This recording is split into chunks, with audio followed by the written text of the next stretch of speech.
కోల్కతా ఘటన నేపథ్యంలో వైద్యుల సంక్షేమం భద్రతపై సుప్రీంకోర్టు ఆందోళన వ్యక్తం చేసింది.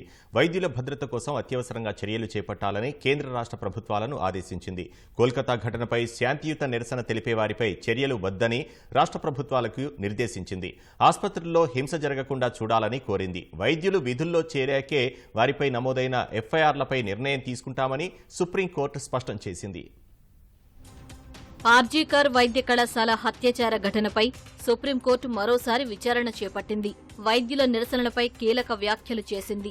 వైద్యులు పనిచేయకపోతే ప్రజారోగ్య వ్యవస్థ ఎలా పనిచేస్తుందని ప్రశ్నించింది. నిరసన చేస్తున్న ఎయిమ్స్ నాగపూర్ రెసిడెంట్ డాక్టర్లను విధులకు గైర్హాజరు అయినట్లు ఆసుపత్రి యంత్రాంగం పరిగణిస్తోందని న్యాయవాదులు సీజేఐ ధర్మాసనం దృష్టికి తెచ్చారు. విధుల్లో లేకుంటే అలాగే పరిగణిస్తారని సీజేఐ డీవై చంద్రచూడ్ అన్నారు. మొదట ఆందోళన చేస్తున్న డాక్టర్లను విధుల్లో చేరమని సూచించారు. ఆ తర్వాత వారిపై అధికారులు ఎలాంటి చర్యలు తీసుకోకుండా చూస్తామని స్పష్టం చేశారు. వైద్యుల భద్రతపై ఏర్పాటైన జాతీయ టాస్క్ ఫోర్సులో రెసిడెంట్ డాక్టర్లను చేర్చాలని సీజేఐ డీవై చంద్రచూడ్ నేతృత్వంలోని త్రిసభ్య ధర్మాసనాన్ని న్యాయవాదులు కోరారు.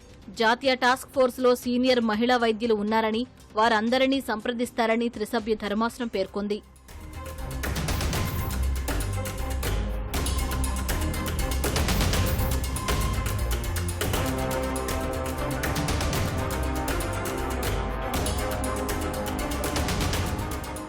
వైద్యుల భద్రత కోసం రూపొందించే ప్రోటోకాల్లో సంబంధిత స్టేక్ హోల్డర్స్ అందరి అభిప్రాయాలు, సూచనలు, సలహాలను తీసుకోవాలని సుప్రీంకోర్టు జాతీయ టాస్క్ ఫోర్స్ కు సూచించింది.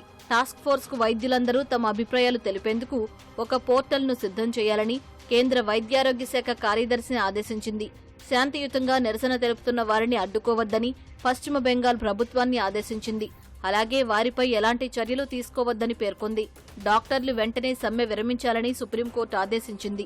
సమ్మె వల్ల రోగులు పడే ఇబ్బందుల గురించి ఆలోచించాలని సీజేఐ నేతృత్వంలోని త్రిసభ్య ధర్మాసనం పేర్కొంది. డాక్టర్లపై ఎఫ్ఐఆర్లు రద్దు చేయాలంటే ముందు విధుల్లో చేరాలని సూచించింది. వైద్యులు విధుల్లో చేరాకే అన్ని విషయాలను పరిశీలిస్తామని తెలిపింది. వైద్యులకు భద్రతపై రాష్ట్రాలు 2 వారాల్లో చర్యలు చేపట్టాలని ఆదేశించింది. హత్యాచార ఘటనను రాజకీయం చెయ్యొద్దని, చట్టం తన పని చేసుకుపోతుందని తెలిపింది. అనంతరం తదుపరి విచారణను సెప్టెంబర్ 5కు వాయిదా వేసింది.